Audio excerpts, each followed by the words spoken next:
الحمدللہ الحمدللہ رب العالمین والصلاة والسلام علی سید المرسلین اما بعد فاعوذ باللہ من الشیطان الرجیم بسم اللہ الرحمن الرحیم ان اللہ وملائکتہ یصلون علی النبی یا ایھا الذین آمنوا صلوا علیہ وسلموا تسلیما اللہم صل علی سیدنا شفیعنا حبیبنا نبینا مولانا محمد وبارک وسلم الصلاۃ والسلام علیک یا رسول اللہ صلی اللہ علیہ وسلم۔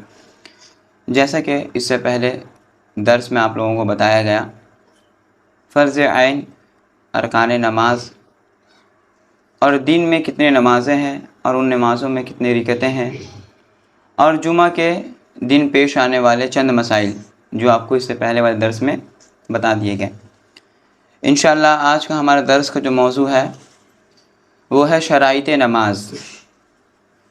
شرائط نماز اس طرح سمجھیے آپ کہ نماز سے پہلے کچھ چیزیں ہیں جن کو ہمیں پورا کرنا لازم ہے، بغیر ان کا پورا کیے ہوئے ہم نماز پڑھنے کے قابل نہیں ہو سکتے کہ ہم نماز پڑھنے کھڑے ہو جائیں۔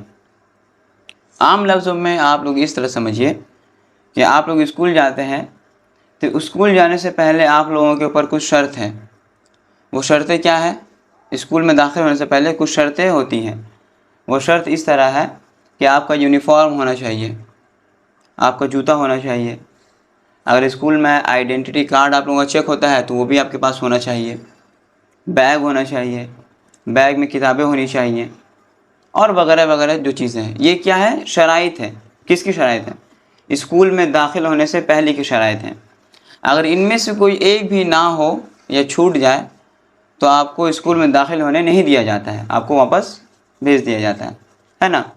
اسی طرح نماز سے پہلے بھی چند شرائط ہیں کہ بغیر ان کے پورے کیے ہوئے ہم نماز پڑھنے کے قابل یا نماز میں داخل ہو ہی نہیں سکتے ہیں۔ سمجھ میں آ رہا ہے؟ اس لیے کہتے ہیں شرائط نماز۔ اور شرائط نماز کتنے ہیں؟ 6 ہیں۔ شرائط نماز کتنی ہیں؟ 6 ہیں۔ سب سے پہلا ہے طہارت۔ طہارت سے مراد عام لوگ یہی سمجھتے ہیں کہ پاک صاف ہو جانا، وضو اور غسل کر کے نماز پڑھنا۔ نماز میں طہارت سے مراد صرف اتنا ہی نہیں ہے کہ غسل ہو جائے اور وضو ہو جائے، صرف یہی نہیں ہے، جبکہ نماز کے لیے طہارت یہ ہے کہ آپ کا وضو بھی ہونا چاہیے، آپ غسل بھی ہو، پھر آپ جو کپڑا پہنے ہوئے ہیں اس کپڑے کا بھی بالکل پاک ہونا، کسی قسم کی نجاست نہ لگی ہو۔ اسی طرح آپ جس جگہ نماز پڑھ رہے ہیں اس جگہ کا بھی پاک و صاف ہونا، اس میں بھی کوئی نجاست، کوئی گندگی نہ لگی ہو۔ اسی طرح آپ جس مصلی پر یعنی جس جائے نماز پر نماز پڑھ رہے ہیں تو اس جائے نماز کا بھی پاک ہونا، یعنی ہر قسم کی گندگی سے صاف ہونا، یہ ضروری ہے۔ طہارت نماز کی پہلی شرط یہ ہے۔ نماز کی دوسری شرط کیا ہے؟ ستر عورت۔ نماز کی دوسری شرط ہے ستر عورت، یعنی کہ شرمگاہ کو چھپانا، نماز میں یہ شرط ہے۔ اب مردوں کے لیے ستر عورت نماز میں کتنا ہے؟ وہ ہے ناف کے نیچے سے لے کر گھٹنے کے نیچے تک کا حصہ۔ یہ مردوں کے لیے حالت نماز میں ڈھکا ہونا فرض شرط ہے کہ اگر حالت نماز میں ان جگہوں میں سے کہیں کا بھی حصہ کھل جائے، یہ ہوتا ہے نا بہت سارے لوگوں کا جو گھٹنا پھٹا ہوتا ہے، گھٹنا نظر آتا ہے بالکل، بہت سارے بچے ہوتا ہے کہ پھٹا ہوا گھٹنا پہن کے چل جاتے ہیں نماز پڑھنے کے لیے، تو 1/4 کھل جانا وہ آپ کا نماز وہیں پر ٹوٹ جائے گا۔ اگر نماز پڑھنے سے پہلے ڈھکا ہوا تھا اور دوران نماز ناف کے نیچے سے لے کر گھٹنے کے نیچے تک کا مردوں کے لیے وہ حصہ کھل گیا تو کیا ہوگا؟ نماز وہیں پر ٹوٹ جائے گی۔ سمجھ میں آ رہا ہے؟ تو ناف کے نیچے سے لے کر گھٹنے تک کا نیچے تک کا حصہ ڈھکا ہونا یہ شرط ہے۔ اس کے علاوہ اور جو ہے ہڈیوں کا، ہتھیلی کا ڈھکا ہونا، ان ہڈیوں کا ڈھکا ہونا، یہ سب سنتوں میں داخل ہے، افضل میں داخل ہے۔ ٹھیک ہے؟ اس کی اور تفصیل انشاءاللہ آنے والے درسوں میں بتائی جائیں گی، ابھی صرف شرائط بتائے جا رہے ہیں آپ لوگوں کو۔ ٹھیک ہے؟ عورتوں کے لیے ستر عورت کتنا ہے؟ عورتوں کے لیے کل بدن ستر عورت ہے، یعنی کہ عورتیں نماز میں صرف 5 چیزیں کھلا رکھ سکتی ہیں۔ ایک چہرہ، ٹھیک ہے. پھر ہاتھ کے تلوے یہ کھلا رہ سکتا ہے. 3 ایک چہرہ، 2 ہاتھ کے تلوے 3، اور 2 پیر کے تلوے 5. اس کے علاوہ عورتوں کا کلائی، ٹھیک ہے، اور ٹخنا اور دیگر ہر چیز ڈھکا ہونا نماز میں شرط ہے، کہ یہاں تک اگر نماز میں کھل جائے تو نماز وہیں پر ٹوٹ جائے گا.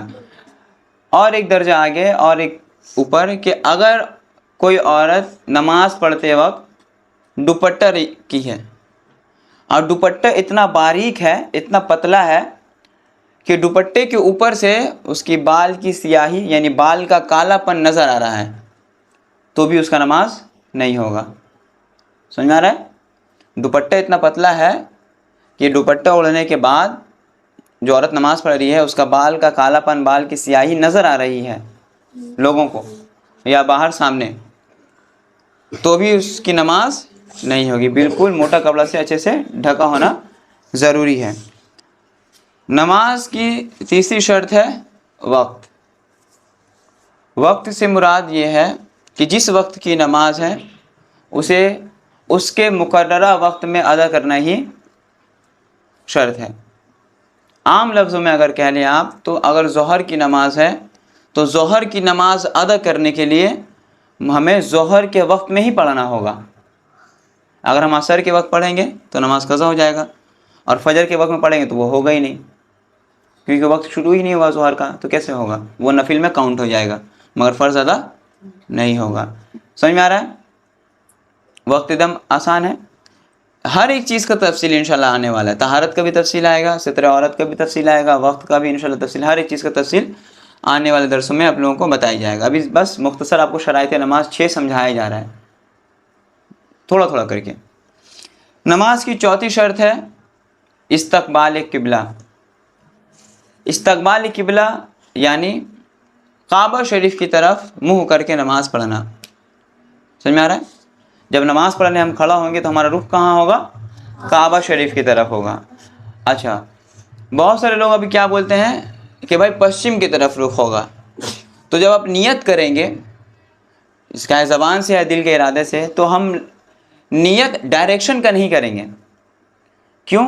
کیونکہ ابھی ہم جہاں رہ رہے ہیں ٹیٹا گڑھ ویسٹ بنگال میں، اس علاقے سے کعبہ شریف کا رخ کہاں پڑتا ہے؟ پشچم کی طرف پڑتا ہے. سمجھ میں آ رہا ہے؟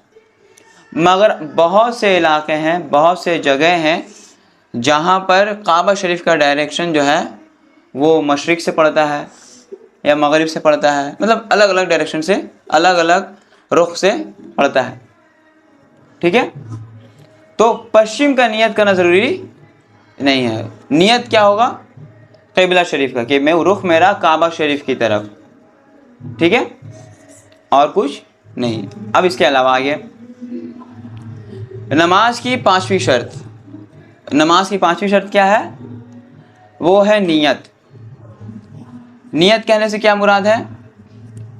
نیت کا مطلب ہے آپ جس وقت کی نماز پڑھ رہے ہیں، یا آپ فرض، سنت، نفل جو بھی نماز آپ پڑھ رہے ہیں، جتنی بھی رکعتیں آپ پڑھ رہے ہیں، ان کا دل میں پکا ارادہ ہونا، پکا نیت ہونا، یہ شرط ہے.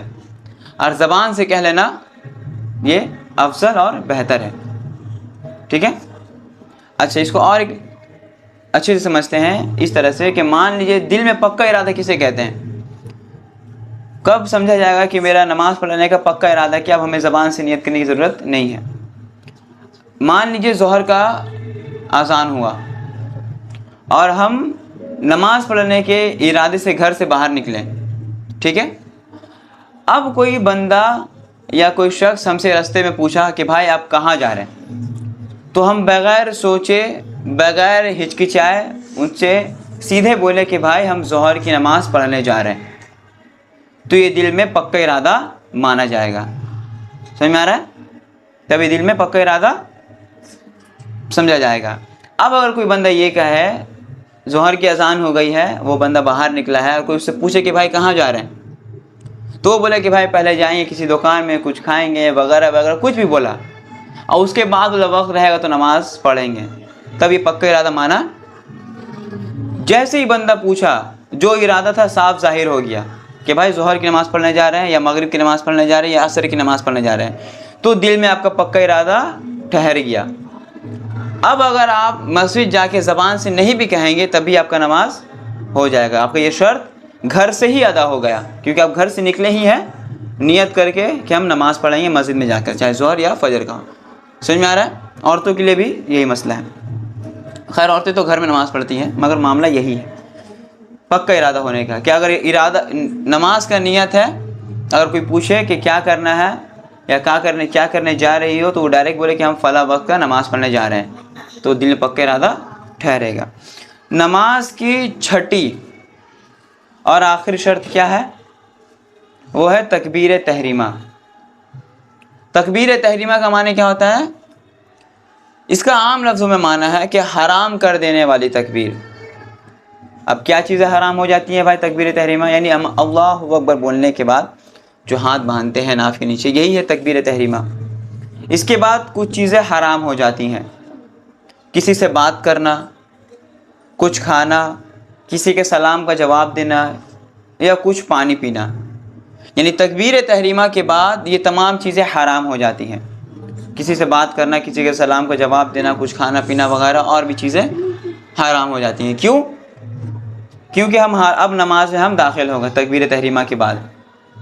اب اگر ہم نماز کے علاوہ کچھ بھی کریں گے، چاہے کسی سے بات کریں گے یا کچھ کھائیں گے یا ایک دو بوند پانی ہی پی لیں گے غلطی سے یا جان بوجھ کر، تو وہ نماز میرا وہیں ٹوٹ جائے گا. ٹھیک ہے؟ یہی ہے تکبیر تحریمہ. اور یہ ہے نماز کے 6 شرائط.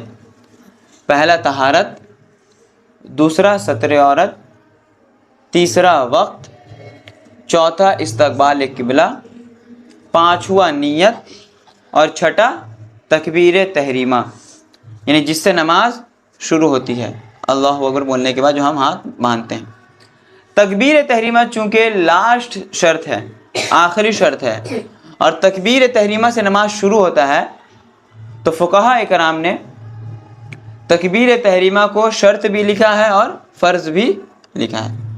سمجھ میں آ رہا ہے؟ تکبیر تحریمہ یعنی کہ شرط بھی ہے اور فرض بھی ہے.